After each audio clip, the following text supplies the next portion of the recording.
Shalom umat Tuhan, kita kembali bertemu dalam ibadah raya online Gereja Sitri Pemulihan Kupang hari ini.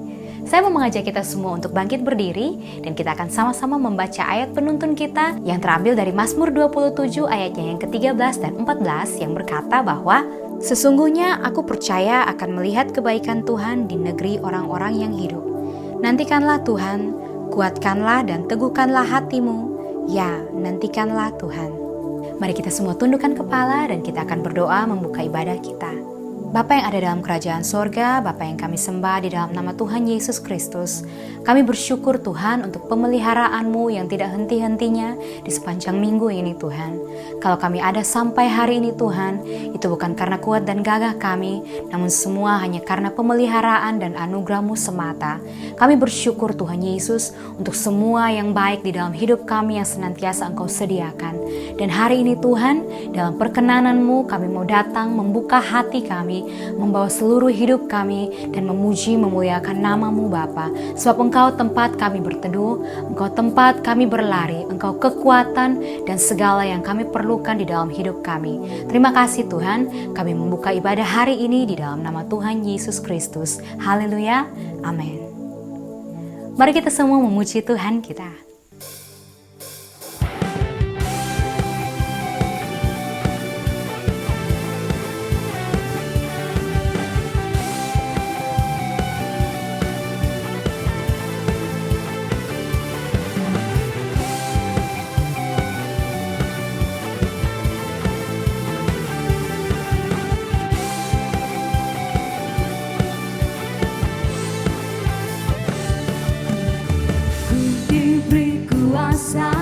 Dari Raja mulia menaklukkan musuh di bawah kakiku.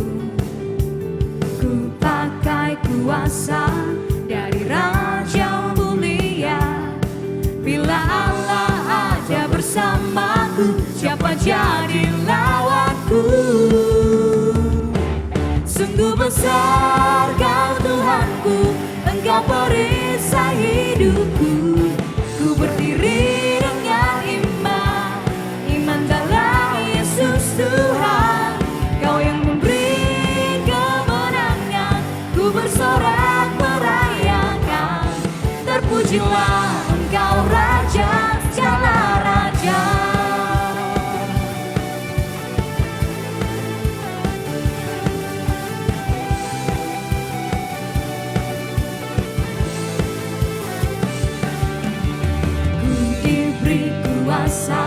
Dari Raja mulia menaklukkan musuh di bawah kakiku. Ku pakai kuasa dari Raja mulia. Bila Allah ada bersamaku, siapa jadi lawanku? Katakan bila Allah ada bersamaku, siapa jadi lawanku? Bila Allah ada bersamaku, siapa jadi lawanku? Sungguh besar Kau Tuhanku, Engkau perisai hidupku. Ku berdiri dengan iman dalam Yesus Tuhan. Kau yang memberi kemenangan, ku bersorak merayakan. Terpujilah Engkau Raja, segala raja.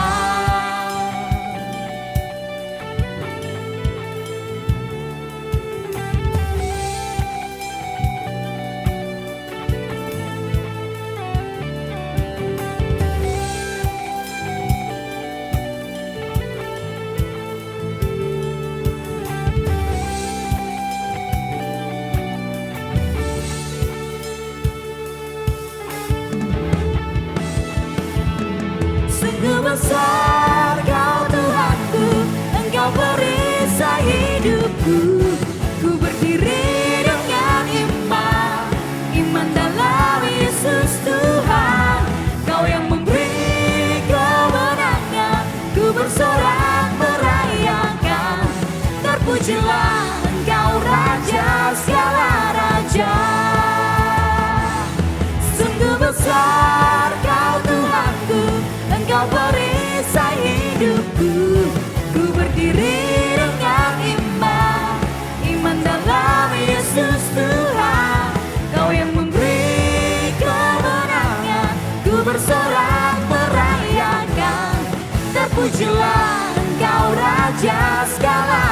Raja. Katakan terpujilah, terpujilah Engkau Raja, terpujilah Engkau Raja, terpujilah Engkau Raja, segala raja.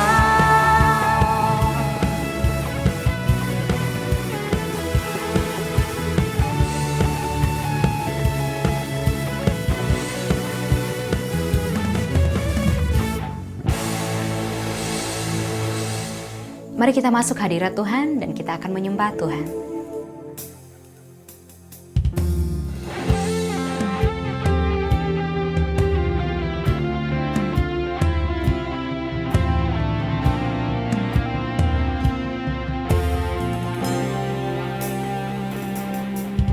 Tak pernah tinggalkan perbuatan tanganmu, Yesus, Kaulah penciptaku.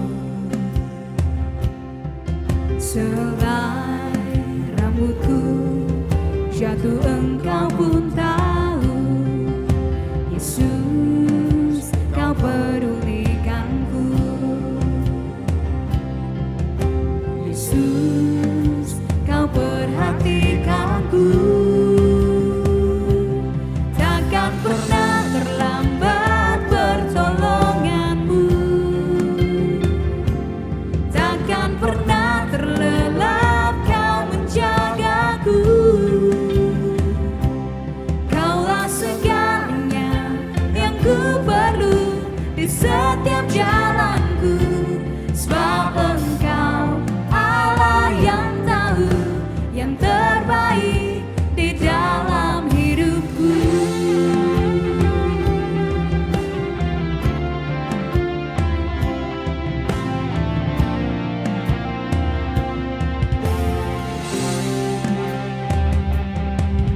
Tak pernah tinggalkan perbuatan tanganmu, Yesus, Kaulah penciptaku.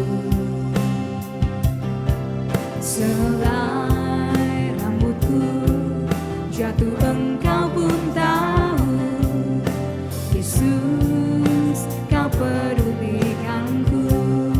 Yesus, Yesus, Kau perhatikanku. Takkan pernah terlambat pertolonganmu, takkan pernah terlelap Kau menjagaku. Kaulah segalanya yang ku perlu di setiap jalanku, sebab Engkau Allah yang tahu yang terbaik di dalam hidupku. Takkan pernah terlambat pertolonganmu, takkan pernah terlelap Kau menjagaku. Kaulah segalanya yang ku perlu di setiap jalanku, sebab Engkau Allah yang tahu yang terbaik di dalam hidupku. Katakan, sebab Engkau Allah yang tahu, Sebab Engkau Allah yang tahu yang terbaik di dalam hidupku. Sebab Kau Allah, sebab Engkau Allah yang tahu yang terbaik di dalam hidupku. Kau Allah yang mengenalku. Haleluya. Dan ku menyembah-Mu, Bapa. Bersandar hanya pada-Mu, Yesus. Engkau kekuatanku. Kau perisai keselamatan. Tiada yang seperti-Mu, Yesus.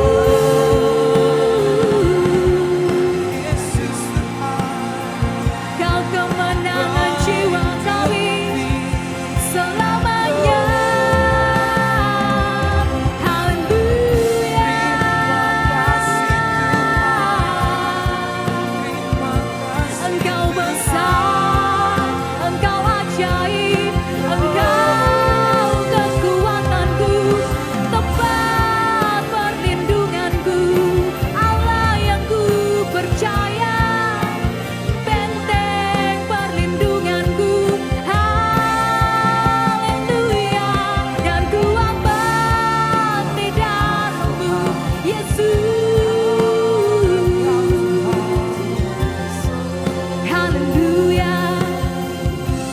Engkau besertaku, siapa lawanku?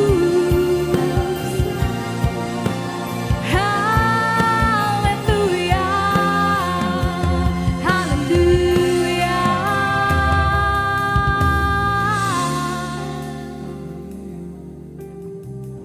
Sebab kami percaya kepadamu Tuhan. Dalam situasi apapun hidup kami mau tetap berkata, Engkau baik Tuhan. Engkau turut bekerja dalam segala sesuatu untuk mendatangkan kebaikan. Tak ada rancanganmu yang salah Tuhan. Engkau mengendalikan segala sesuatu. Dan waktumu selalu yang terbaik Tuhan. Mari arahkan pandanganmu hanya kepada Tuhan. Dan ucapkan terima kasihmu kepada Tuhan. Sebab Tuhan baik. Jadilah pada kami menurut perkataanmu Tuhan.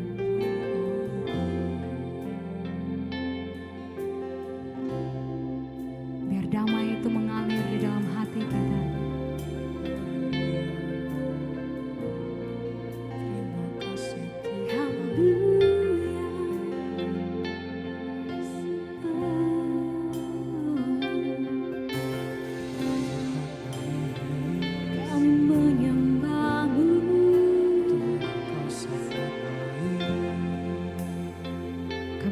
Percaya kepadamu Tuhan. Dengan iman kami, dengan mata yang tertuju kepada Tuhan, mari bersama-sama kita katakan kepada Tuhan.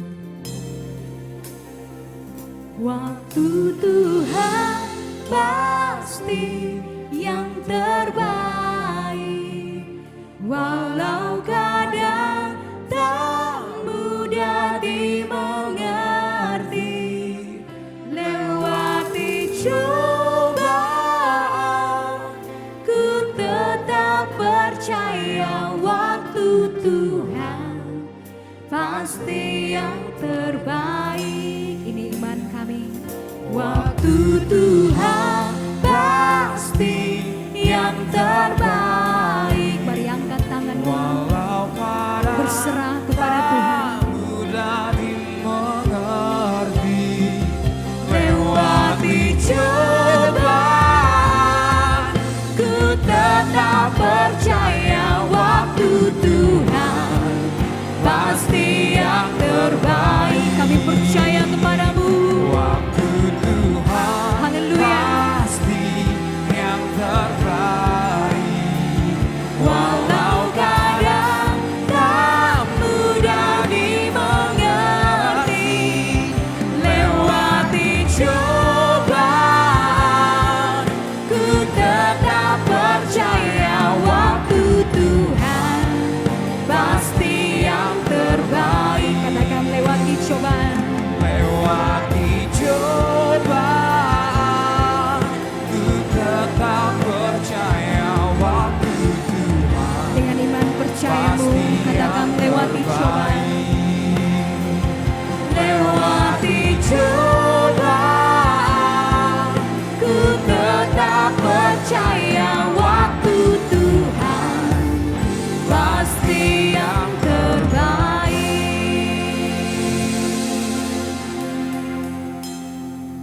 Shalom, Bapak Ibu, Saudara yang dikasihi oleh Tuhan.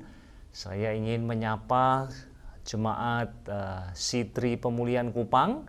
Puji Tuhan, kita jumpa lagi setelah yang lalu kita belajar bersama-sama dari kitab Rut.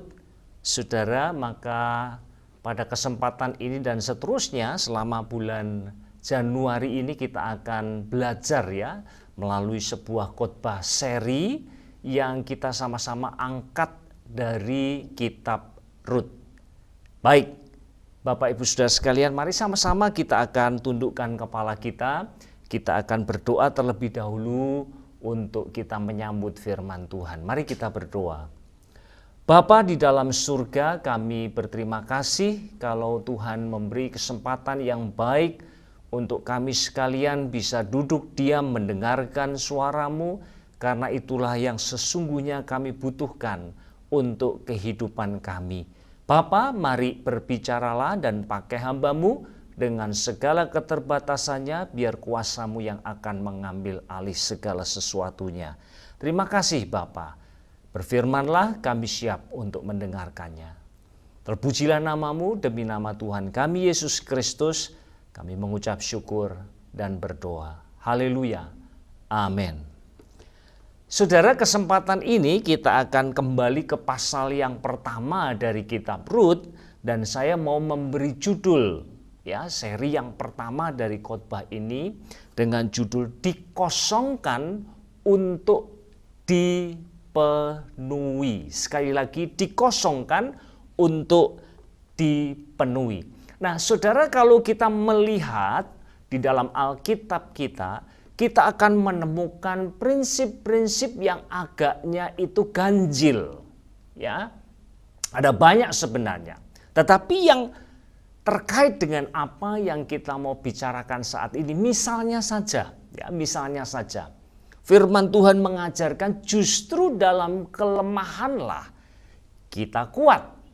Ya, dan itu prinsip yang diungkapkan oleh Rasul Paulus, ketika aku lemah maka aku kuat.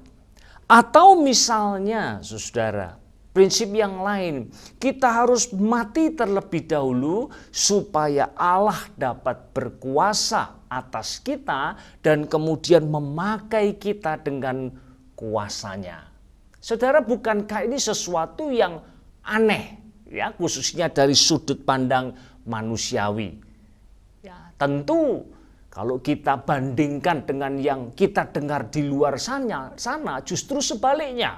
Ya, kita harus kuat supaya kita memenangkan pertandingan. Kita harus hidup bersemangat supaya kita dapat meraih apa yang menjadi impian kita.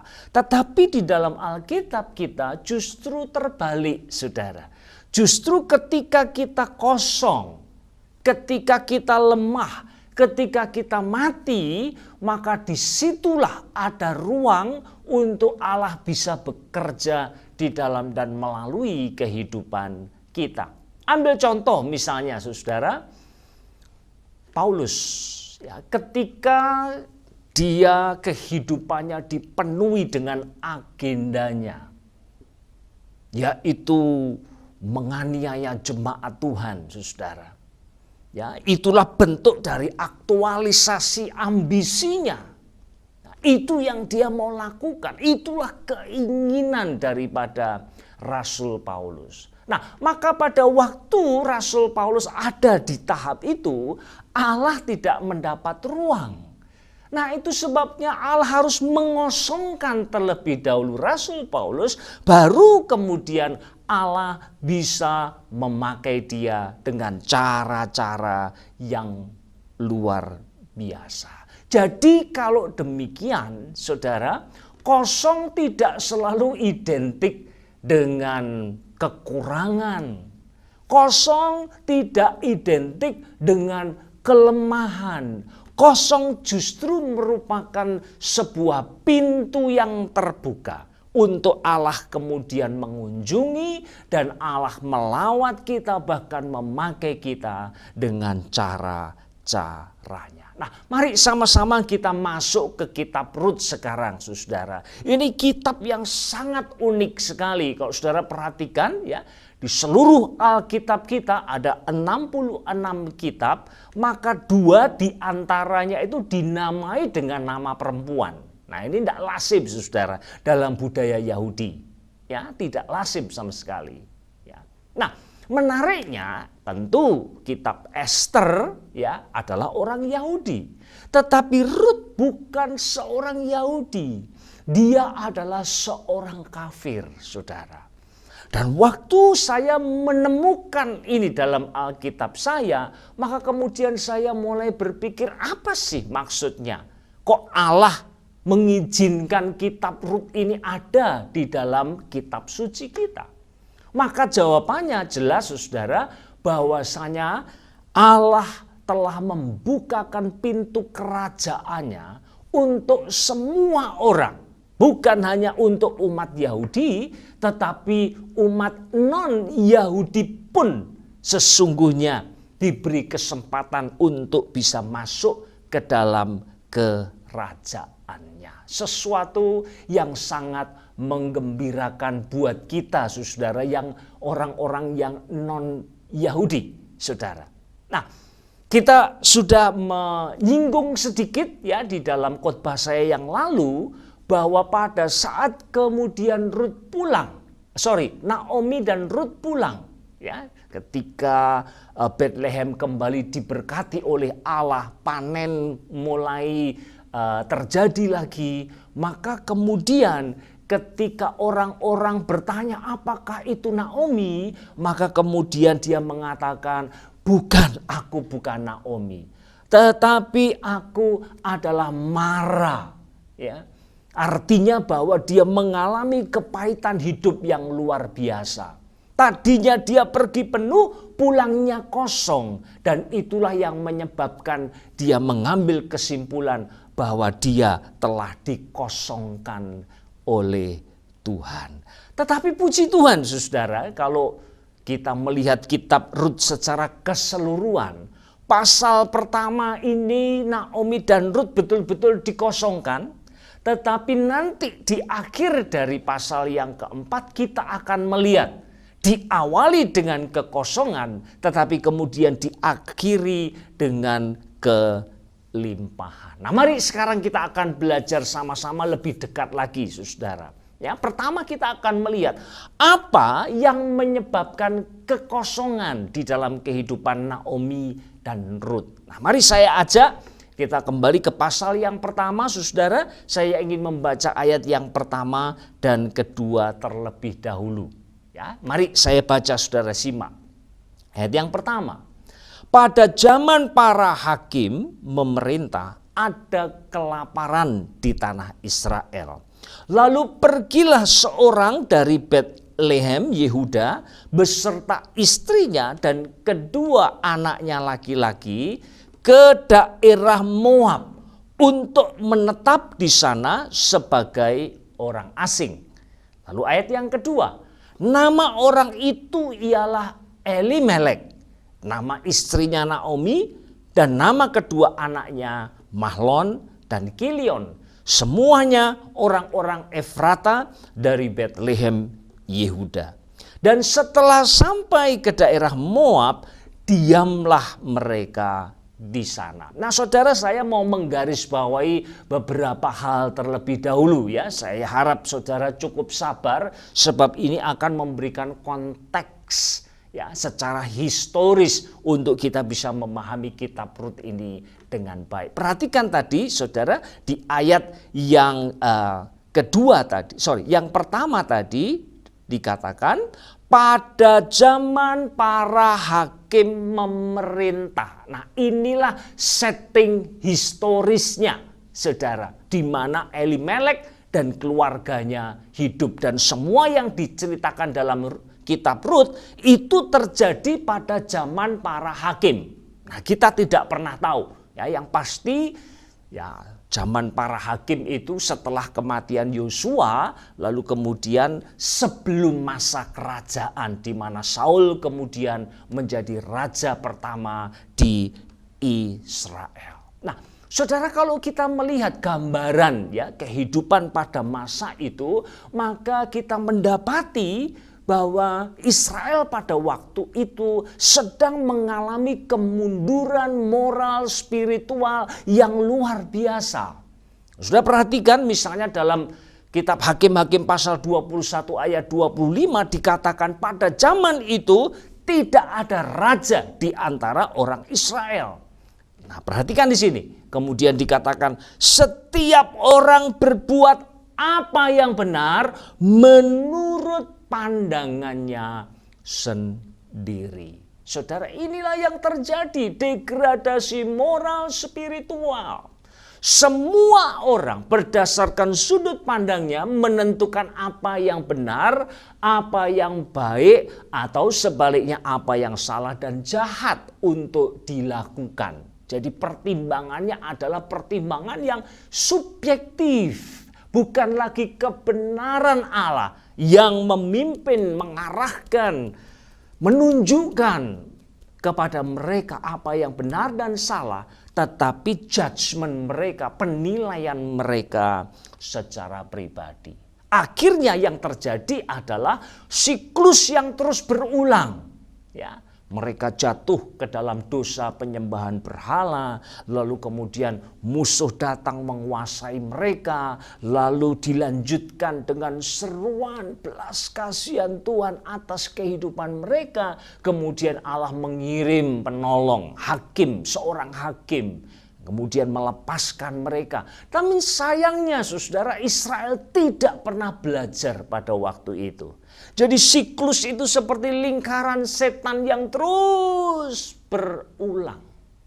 Nah, kemudian tadi dikatakan bahwa terjadi kelaparan. Nah, kemudian saudara, kalau kita membaca, ya, ada dua hal yang tampaknya ini kok mungkinkah ini dua hal ini berkaitan, ya. Israel hidup dalam kemunduran, kemerosotan moral spiritual, lalu ada kelaparan. Nah, pertanyaannya, apakah kelaparan ini merupakan bagian dari penghakiman Allah atas Israel? Nah, saudara, memang tidak jelas, tetapi mungkin saja, ya, mungkin saja. Banyak kali kita menemukan kasus yang demikian, ya. Seringkali Allah harus mendatangkan krisis supaya kemudian umatnya itu menaruh perhatian kepada Allah. Nah, lebih menarik lagi saudara, bahwa bagian ini dibungkus dalam sebuah ironi, ya. Saudara perhatikan, nama Bethlehem itu berasal dari gabungan dua kata, Bet dan Lehem, ya. Bet itu artinya rumah, lehem itu artinya roti, saudara. Jadi ini ironinya, ya. Di rumah roti tidak ada roti, ya. In the house of bread there is no bread. Ini kan lucu sekali, saudara, aneh sama sekali. Nah, kemudian juga kalau saudara perhatikan, ya, nama Elimelek itu artinya my God is king. Ya, jadi saudara perhatikan di sini. Ya, kalau saya mau rumuskan kira-kira bunyinya begini, ya. Di rumah roti di mana Allahku bertahta sebagai raja, tidak ada roti. Saudara perhatikan ini. Inilah ironinya. Dan apa yang kita bisa pelajari di sini, saudaraku yang dikasihi oleh Tuhan, maka saya percaya Tuhan mau tunjukkan kepada kita bahwa sebenarnya hal yang buruk itu bisa menimpa siapa saja dan kapan saja. Tidak peduli siapa kita, saudara. Sebabnya kalau saudara bandingkan itu, ya, dengan kehidupan Lazarus di dalam perjanjian baru, saudara menemukan keterangan bahwa Lazarus adalah orang yang mengasihi dan dikasihi oleh Tuhan Yesus. Tetapi dia juga mengalami penyakit dan akhirnya membuat dia meninggal dunia, saudara. Nah, itulah yang terjadi, ya, pada waktu itu. Inilah yang menjadi settingnya, saudaraku yang dikasihi oleh Tuhan. Nah, sama seperti dalam kehidupan kita, biasanya situasi yang sulit itu juga menuntut keputusan yang sulit pula. Ini bukan sesuatu yang mudah, saudara. Nah, pada akhirnya tadi kita membaca, Elimelek kemudian memutuskan untuk pergi ke Moab. Ya, Moab ini menarik, ya. Siapa Moab? Saudara pelajari dalam Alkitab. Moab ini cucu sekaligus putra daripada Lot. Kok bisa begitu? Ya, rupanya putrinya yang tua itu membuat Lot akhirnya mabuk dan mereka kemudian berhubungan badan lalu melahirkan Moab ini, saudara. Dan pada akhirnya kita membaca dalam Alkitab bahwa kehidupan di Moab itu diwarnai dengan penyembahan berhala dan juga dosa-dosa seksual yang mereka lakukan, saudaraku. Nah, tetapi kita tidak pernah tahu ya kenapa kok kemudian Elimelek ini memilih Moab bukan yang lain ya. Barangkali ya sebenarnya itu jaraknya juga nggak jauh, saudara ya. Kalau saudara melihat peta Alkitab ya, Bethlehem di sini lalu dipisahkan dengan Laut Mati, lalu kemudian Moab itu di sebelah sini ya. Jaraknya kira-kira hanya 70 km saja. Nah, mungkin dugaan saya ya ini yang paling alamiah ya, karena di Moab kok tidak terdengar ada kelaparan, maka akhirnya Elimelek kemudian memilih untuk pergi ke sana supaya mereka satu keluarga bisa menyambung kehidupan. Saudara, dan ini tampaknya bukan sesuatu yang ganjil, yang hanya satu kali saja kita temukan dalam Alkitab. Saudara bisa melihat ya, dalam kisah-kisah sebelumnya mengenai Abraham, Ishak dan Yakub. Saudara baca dalam kitab Kejadian. Saudara akan menemukan ya bahwa Abraham pun suatu saat mengalami bencana kelaparan dan mereka mengungsi ke Mesir untuk menyambung kehidupan ya. Ishak juga begitu, pergi ke Gerar ya, juga untuk maksud yang sama.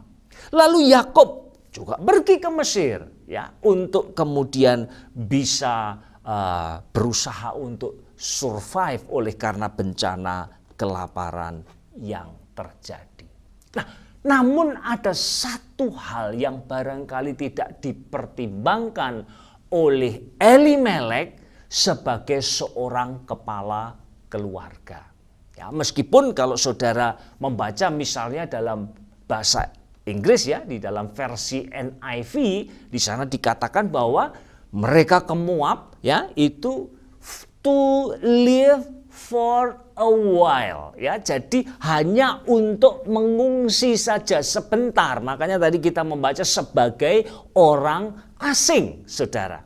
Nah, tetapi ini yang saya kira tidak dipertimbangkan, bahwasanya membawa satu keluarga ke tempat yang baru, maka mereka juga akan berinteraksi dengan lingkungan yang baru, saudara. Ini yang barangkali tidak diperhitungkan oleh mereka. Ya, dan kita tahu sekali lagi bahwa Moab terkenal dengan penyembahan berhala dan penyimpangan seksual ini terhubung satu dengan yang satunya, saudara. Ya, bahwa mereka menyembah Baal, lalu perilaku mereka menjadi menyimpang. Itu yang sering kali kita temukan, saudara. Begitu orang menganut ajaran yang salah, perilakunya juga salah. Nah, saudara, ini penting, ini prinsip yang seharusnya kita juga orang percaya mesti pegang teguh dalam kehidupan kita. Ya. Setiap kali kita mau ngambil sebuah keputusan, ya, apalagi kita mau memulai sebuah kehidupan yang baru di suatu tempat, maka pertimbangkan lingkungannya, saudara. Ya, kita kembali ke kitab Mazmur pasal pertama, saudara. Berbahagialah orang yang tidak berjalan menurut nasihat orang fasik, ya, lalu berdiri di jalan orang berdosa dan duduk ya di antara para pencemooh, saudara.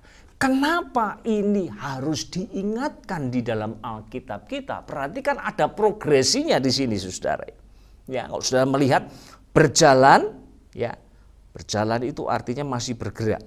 Ya, lalu kemudian berdiri. Nah, dia sudah menghentikan langkahnya, lalu kemudian duduk, artinya bersama-sama dengan mereka, bahkan menikmati percakapan, menikmati hubungan, menikmati sosialisasi. Dan ini yang membahayakan, saudara. Ini yang membahayakan. Ya, dimulai dengan hanya berjalan, barangkali masih dari jauh. Ya, makin lama makin dekat. Saudara, lalu berhenti di antara mereka. kok menarik juga, kok bagus juga. Lalu akhirnya mulai duduk dan dengan demikian saudara, apa yang selama ini kita pegang teguh dalam kehidupan kita, ibadah kita, pengajaran-pengajaran sehat yang kita terima selama ini itu bisa mengalami pencemaran oleh karena hubungan dekat, interaksi yang dekat dengan orang-orang yang sesat, saudara. Nanti di perjanjian baru, Rasul Paulus mengingatkan kita bahwa pergaulan buruk itu akan merusak kebaikan kita. Saya suka membaca, saudara, versi dari firman Allah yang hidup. Di sana dikatakan demikian, kalau saudara mendengarkan mereka, ya, berinteraksi secara dekat, telinga mulai dengar-dengaran, ya, dengan orang-orang yang ada di sekeliling kita, ya, maka saudara akan berkelakuan seperti mereka.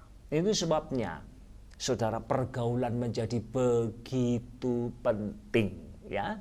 Saya ingat dulu waktu studi, saudara, saya tinggal di asrama, ya, sama dengan Pastor Charles, ya. Awal-awal itu saya pilih teman, saudara, ya, dan rupanya memang karena mungkin latar belakang yang agak mirip, saya berteman dengan seseorang yang negatif sekali, yang pesimis sekali, ya. Lalu kemudian dia begitu mudah marah kalau ada hal-hal yang tidak menyenangkan hatinya, saudara. Dan akhirnya, ya, saya mengalami perubahan, terutama sikap saya, saudara. Tiap kali ketemu, ngobrol, lalu sikap saya juga berubah menjadi negatif. Ya, saya menjadi orang yang pesimis, saya menjadi orang yang tidak bisa melihat ke depan secara jernih, saudara. Menjadi seorang yang temperamental. Tahun pertama, saya akhirnya tinggalkan asrama, saudara. Nah, tapi puji Tuhan, dengan caranya yang ajaib Tuhan bawa saya kembali, saudara. Lalu saya disadarkan ternyata memilih teman itu penting, ya. Lalu saya mulai cari orang yang tepat. Saya cari orang-orang yang suka belajar, saudara. Nah, karena saya bergaul dekat, akhirnya saya juga menjadi seorang yang suka belajar. Artinya, prinsipnya, saudara, pada saat kita bergaul dengan seseorang tergantung pada intensitasnya. Semakin saya bergaul erat dengan seseorang, maka semakin besar pula kemungkinan orang itu mempengaruhi kehidupan saya.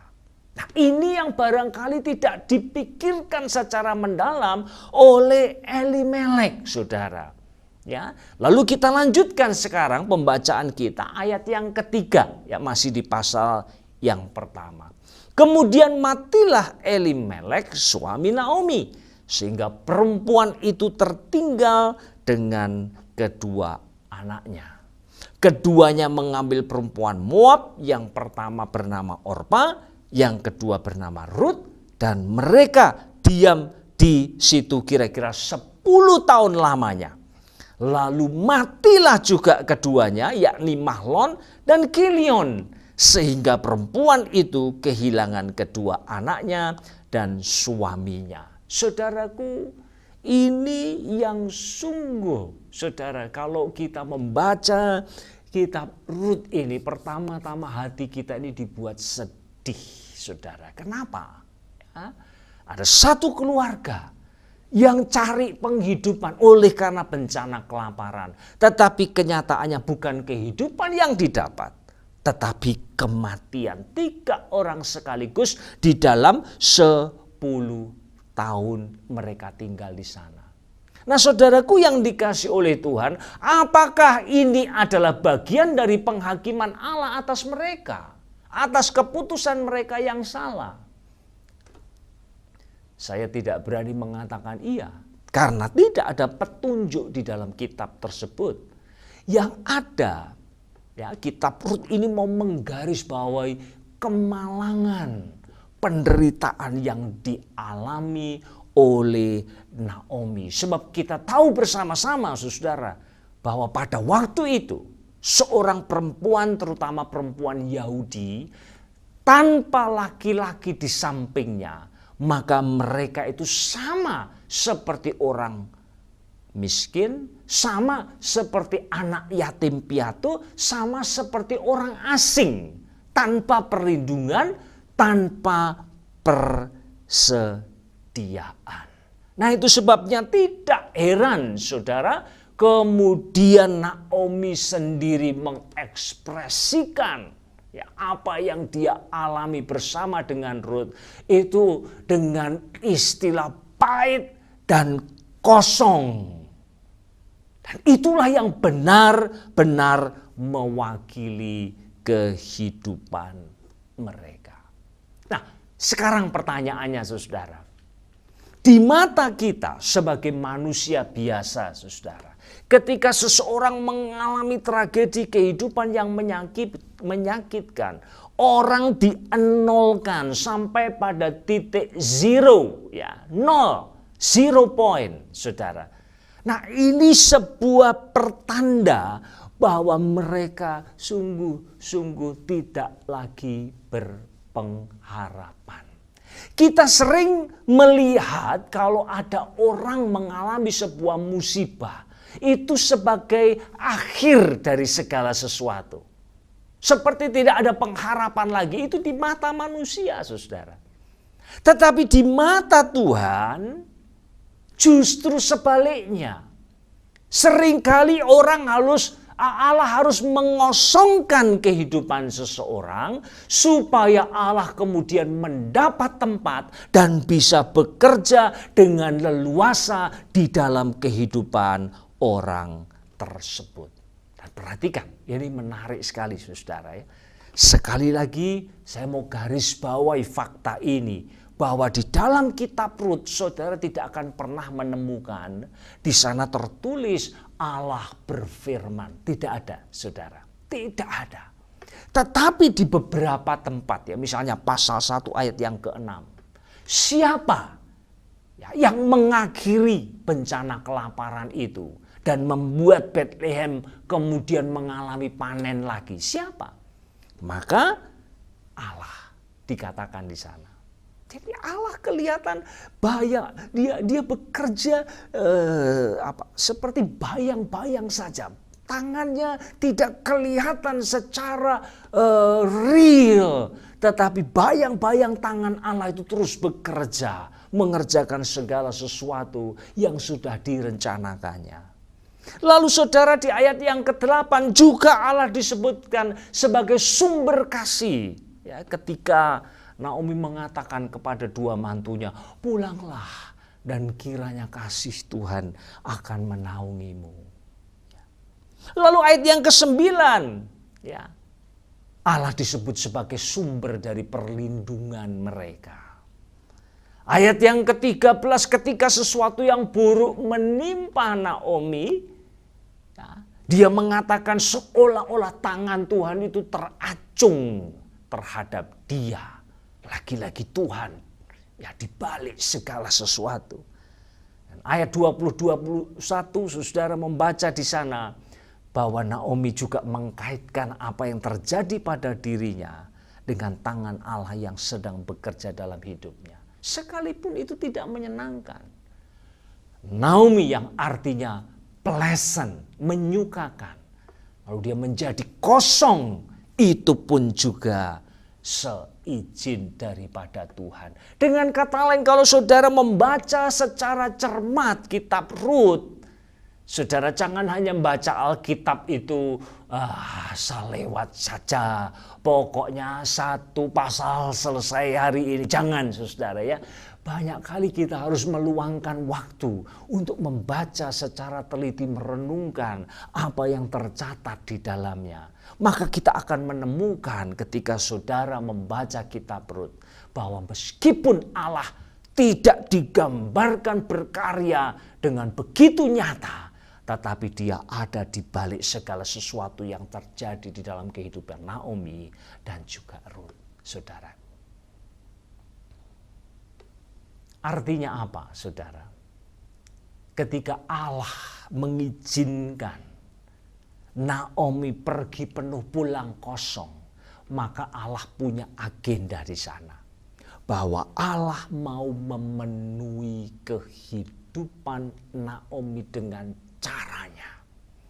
Ya, saya suka sekali ya di dalam sebuah Alkitab untuk anak-anak, saudara, yang ada ilustrasinya itu ya dari Shelley Lloyd Jones, ya saudara, ketika menggambarkan cerita pada saat penciptaan dunia ini, maka kemudian beliau mengatakan begini, ya, pada mulanya tidak ada apa-apa, tidak ada apa-apa untuk didengar, tidak ada apa-apa untuk dirasa, tidak ada apa-apa untuk dilihat. Hanya kekosongan dan kegelapan. Dan tidak ada apa-apa. Hanya kekosongan. Tapi Allah ada di sana.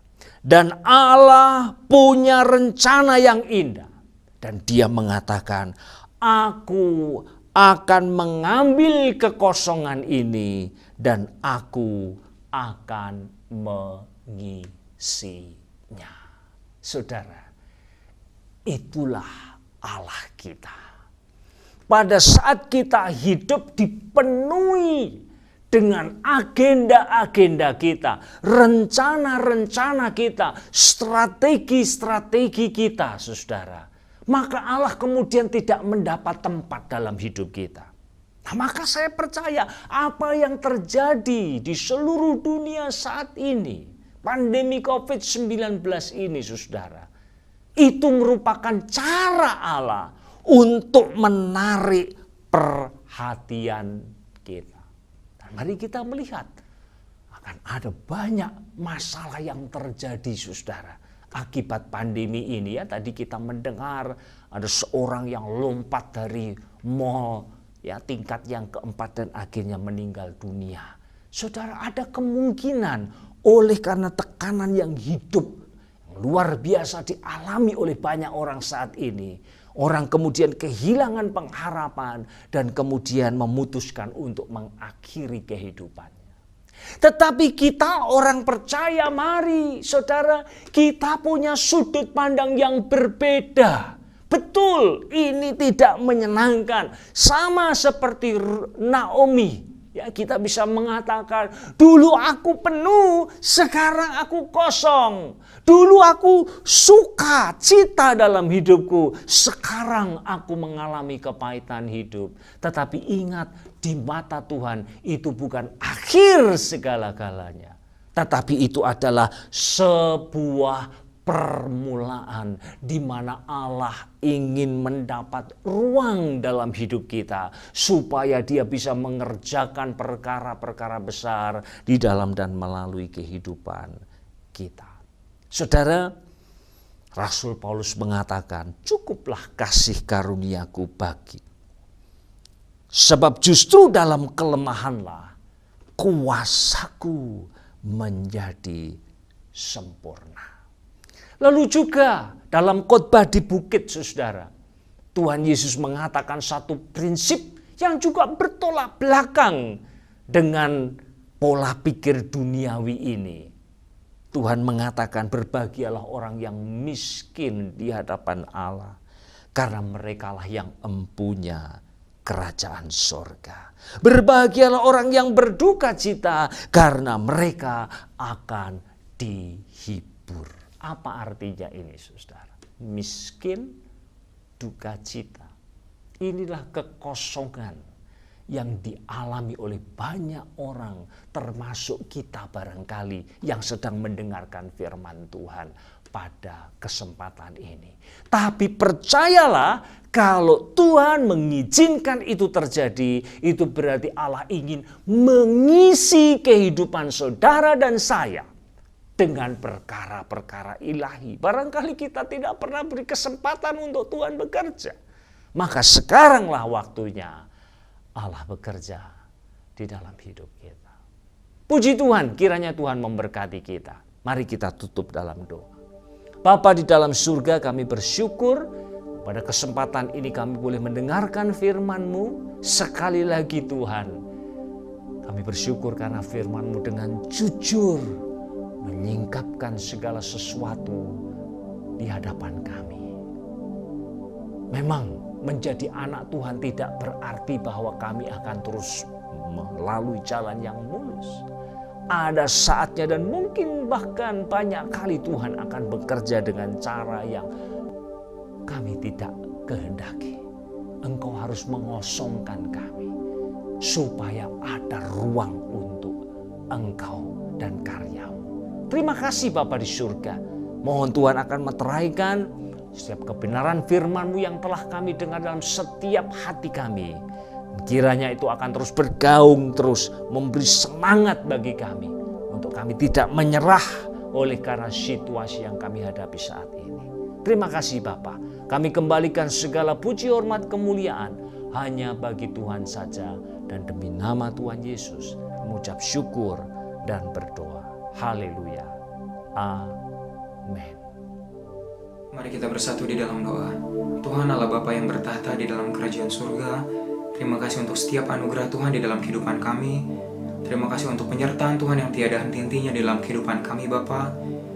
Tuhan, kalau sebentar kami akan memberikan persembahan, kiranya Tuhan memberkati supaya apa yang kami berikan ini itu bisa menjadi berkat untuk gereja-Mu di tempat ini Bapa. Terima kasih Tuhan, hanya di dalam nama Tuhan Yesus. Haleluya. Amin. Bapak Ibu dapat memberikan persembahan melalui transfer ke rekening gereja, melalui fasilitas KRIS, ataupun dapat diantar langsung ke Gereja Sitri Pemulihan Kupang. Selamat memberi, Tuhan Yesus memberkati.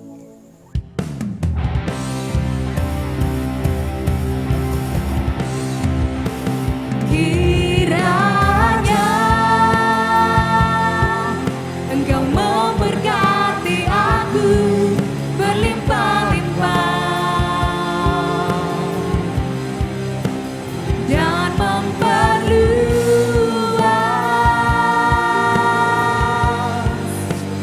daerahku,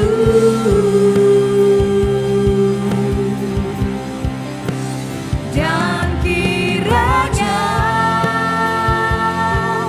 tangan-Mu menyertai aku dan melindungi aku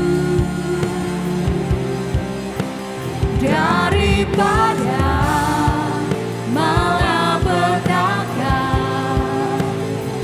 sehingga kesakitan tidak menimpa aku.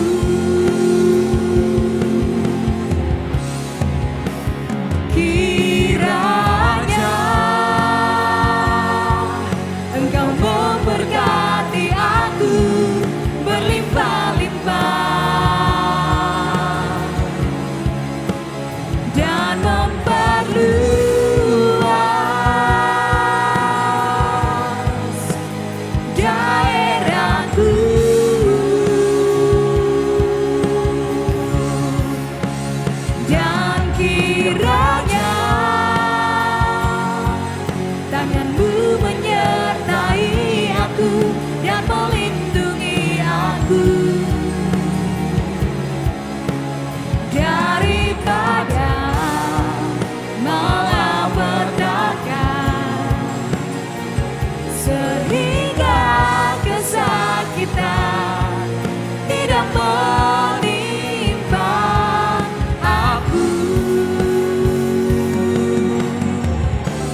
di sorga, segala puji syukur ucapan terima kasih kami persembahkan kepada Engkau Tuhan, karena Engkau sangat baik bagi kehidupan ini. Hari ini Tuhan sudah berkati kami dengan kebenaran firman-Mu. Biarlah kebenaran firman-Mu akan menuntun perjalanan penurutan kami kepada Engkau Tuhan, sehingga hidup yang Tuhan beri terus kami pakai untuk memuliakan Engkau. Di sana nama Tuhan dipuji dan dipermuliakan. Berkati hamba-Mu yang hari ini menjadi saluran berkat yang indah bagi kami. Pakai dia secara luar biasa dimanapun dia berdiri melayani Engkau dan pekerjaan-Mu. Biar kebenaran-kebenaran firman-Mu disingkapkan memberkati banyak orang. Nama Tuhan dipuji dan dimuliakan. Kami juga berdoa untuk bangsa dan negara kami, pemimpin yang ada di dalam bangsa dan negara kami, mulai dari Bapak Presiden Jokowi, Wakil Presiden, para menteri, gubernur, bupati, wali kota, camat, lurah, kepala desa, sampai kepada RT RW. Tuhan yang mengangkat mereka, karena itu Tuhan memberikan kepada mereka hikmat pengetahuan. Mereka dapat mengambil kebijakan, keputusan dan ketetapan sesuai dengan kehendak Tuhan, membawa masyarakat, bangsa dan negara kami menikmati kesejahteraan. Nama Tuhan dipuji dan dimuliakan. Terima kasih banyak Tuhan. Tuhan juga memberkati tim COVID-19, mulai dari para dokter, perawat. Kami juga berdoa untuk TNI Polri yang membackup kegiatan ini.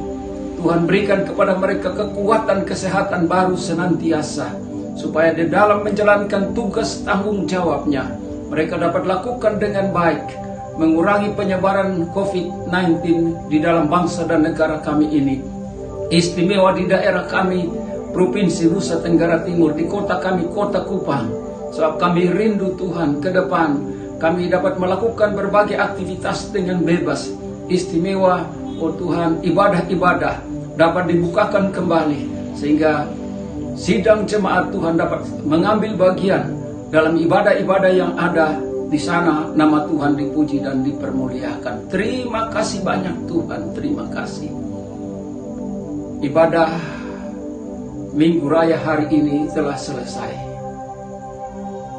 Kedangkan tangan-Mu, terimalah berkat Tuhan. Tuhan menghadapkan wajah-Nya kepadamu, memberkati dengan sukacita dan damai sejahtera. Diberkatilah lumbungmu, diberkatilah bakulmu, diberkatilah segala usaha dan pekerjaanmu. Dalam bidang apa saja Tuhan memberkati. Bahkan kami juga berdoa untuk semua anak-anak cucu yang sedang mengikuti pendidikan. Tuhan memberkati mereka, beri keberhasilan kepada mereka.